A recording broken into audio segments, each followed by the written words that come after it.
You're all welcome to today's political analysis. This is not gossip. This is not noise. This is real strategy talk. If you care about Nigeria's future, if 2027 matters to you, then stay with me till the end. Because what is happening inside ADC right now may change everything. Before we start, subscribe. Turn on notifications. Because the next 2 years will be heavy in Nigerian politics, and you don't want to miss key moves. Now let's go straight into it. From the outside, ADC looks calm. But inside? Fire. There has been serious tension over one big issue: who will carry the presidential ticket in 2027? The party leaders agreed on one thing. Power should move to the south. It sounds simple. But it is not. Nigeria's politics runs on balance. North. South. Rotation. Fairness. That is the pattern many believe keeps peace. Right now, President Bola Ahmed Tinubu is from the south. If he wins again in 2027 under APC, he completes 8 years by 2031. Before Tinubu, power was in the north. So inside ADC, many leaders said, if we want to look fair, if we want to win trust, we must zone our ticket to the south. And one strong name stands there. Peter Obi. But then came the resistance. Atiku Abubakar. A political heavyweight. Experienced. Powerful. Northern. Strong structure. Strong loyal base. Atiku said no to zoning. He said the party should not shut the door on anyone. He argued that democracy works best when every aspirant is allowed to contest freely. According to him, the party should conduct a transparent primary election, and whoever emerges should receive the full support of everyone else. On paper, that sounds democratic. But politics is not just paper. Inside party meetings, the disagreement grew sharper. Southern stakeholders insisted that zoning was not about blocking anyone. They said it was about trust and balance. They argued that after years of tension over power rotation in Nigeria, ADC could not afford to appear insensitive to regional fairness. They reminded the party that Nigerians watch these decisions closely. Every move sends a message. To them, zoning the ticket to the south would show that ADC understands the mood of the country. It would show discipline. It would show respect for political balance. But Atiku's position did not come from nowhere. He believed that restricting the ticket could weaken internal democracy. He also knew that he remains one of the most recognized figures in the party. His political experience and national network give him weight. The deeper issue was this: if the ticket is thrown open, Atiku becomes a leading contender. If it is zoned to the south, he steps aside from direct contest. That reality made the debate sensitive. Within the party, some northern members quietly supported Atiku's call for open primaries. They argued that competence should come before region. They warned that zoning could create resentment. At the same time, southern leaders stood firm. They pointed out that Nigeria had just come from a northern presidency before Tinubu. They said fairness demands patience and order. They warned that ignoring zoning would send the wrong signal. The tension was no longer small. Meetings became longer. Discussions became tougher. The language became more careful but more serious. Everyone understood what was at stake. ADC is trying to position itself as a strong alternative ahead of 2027. But division at this stage could damage that image. And while this debate continued, Atiku made an important public statement. He openly said that working together would be the best option for the party and for the country. He stressed unity. He stressed cooperation. He emphasized that no single person can win alone in modern Nigerian politics. That statement changed the tone slightly. It showed that even though he disagreed with zoning, he was not closing the door to collaboration. Still, the zoning issue did not disappear. Supporters of Peter Obi and other southern figures watched closely. They wanted clarity. They wanted assurance that the party would respect the rotation principle. Many believed that without zoning, the primary could become a battle that leaves wounds. And wounded parties struggle during general elections. There was also the national picture to consider. President Tinubu, also from the south, is expected to carry the APC ticket again in 2027. If he wins, he will complete a full 8 years by 2031. That means the conversation about North and South will remain sensitive throughout the election season. ADC leaders understood that every step they take now will shape public trust later. So the crisis inside ADC was not about hatred. It was not about personal attacks. It was about strategy. Should the party insist on zoning and send a message of balance? Or should it allow an open primary and send a message of internal democracy? Atiku stood firm on primaries.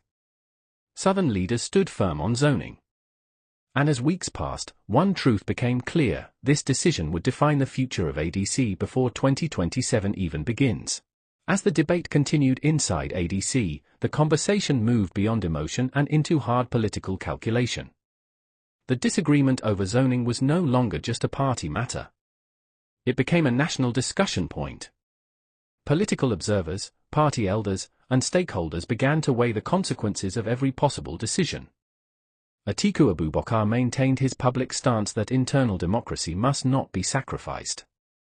He repeated that a transparent primary election would strengthen the party. According to him, when members are allowed to compete freely, the eventual candidate emerges with legitimacy and strength. He argued that unity built on fairness is stronger than unity built on restriction. However, the zoning advocates did not slow down. Southern leaders within ADC continued to stress that zoning was not a rejection of democracy. They described it as a strategic adjustment to Nigeria's political reality. They pointed to the unwritten understanding that power rotation reduces tension and builds trust across regions. For them, ignoring zoning at this stage could damage the party's credibility before campaigns even begin. The numbers were also studied closely. The 2023 election cycle revealed one clear lesson: division within opposition parties often benefits the ruling party. ADC strategists understood that going into 2027 with internal fractures could weaken their ability to present a united front. The focus shifted from who deserved the ticket to what arrangement would give the party the strongest national appeal. Atiku's camp emphasized experience. They argued that national elections require tested leadership, established networks, and strong political machinery. They reminded party members that presidential contests in Nigeria demand structure in every region. From their perspective, open primaries would allow the most prepared candidate to emerge. On the other side, supporters of zoning highlighted momentum and perception. They noted that Peter Obi, as a prominent Southern figure, commands significant support among young voters and urban professionals. They argued that pairing Southern leadership with Northern backing could create a balanced ticket capable of expanding the party's reach. At this stage, discussions became more strategic than emotional. Party elders began to caution against prolonged internal battles. They warned that intense primaries often leave behind bitterness. Even when leaders publicly reconcile, grassroots supporters may remain divided. For a party preparing to challenge a sitting president, such divisions can be costly. Meanwhile, Atiku made another important public remark. He stated clearly that working together remains the best path forward for any serious opposition movement. He emphasized that collaboration, not rivalry, would determine success in 2027. That statement signaled openness. It reassured some Southern stakeholders that dialogue was still possible. The broader political environment also influenced the internal debate. President Bola Ahmed Tinubu is expected to seek re-election under APC. As a Southern leader, his candidacy keeps the regional balance conversation active. ADC leaders understood that presenting a Northern candidate against a Southern incumbent could reshape campaign narratives. They analyzed how regional alignment might affect voter perception across the country. The situation required caution. Some analysts inside the party warned that insisting on open primaries might create the image that ADC is ignoring established political sensitivities. Others warned that rigid zoning might discourage strong aspirants and reduce internal competition. This was the balancing act. ADC needed unity. It needed credibility. It needed national appeal. Behind closed doors, discussions became more focused on coalition building. The idea of structured cooperation began to gain ground. Instead of a direct contest that could divide supporters, some leaders proposed early alignment talks. The goal was to reduce friction before it turned into open confrontation. There was also recognition that time is limited. Political groundwork for 2027 has already started. Building structures, mobilizing supporters, and shaping narratives require early clarity. Prolonged uncertainty over the ticket could slow preparations. Atiku's position evolved in tone, though not in principle. While he continued to defend open primaries, his repeated emphasis on working together signaled strategic awareness. Observers noted that he avoided language that could deepen division. His statements focused more on cooperation than competition. The message from party elders became consistent: whatever decision ADC makes must strengthen the party, not weaken it. The reality check was clear. Winning a presidential election in Nigeria requires more than popularity. It requires regional balance, unified leadership, disciplined messaging, and early preparation. Any arrangement that fails to secure these elements risks collapse under pressure. As the debate matured, it became less about personal ambition and more about positioning. ADC leaders understood that the next few decisions would shape public confidence in the party. They also understood that Nigerians are watching carefully. The question was no longer whether tension existed. The question was how it would be resolved without damaging the party's future. That was the point where strategy began to override emotion. As internal consultations deepened, the tone inside ADC began to change. The sharp edges of the zoning debate slowly gave way to structured negotiation. What started as a firm disagreement began to look more like a strategic crossroads. Atiku Abubakar remained consistent in defending internal democracy. He did not withdraw his argument for open primaries. However, his language became more measured. He focused less on contest and more on coalition.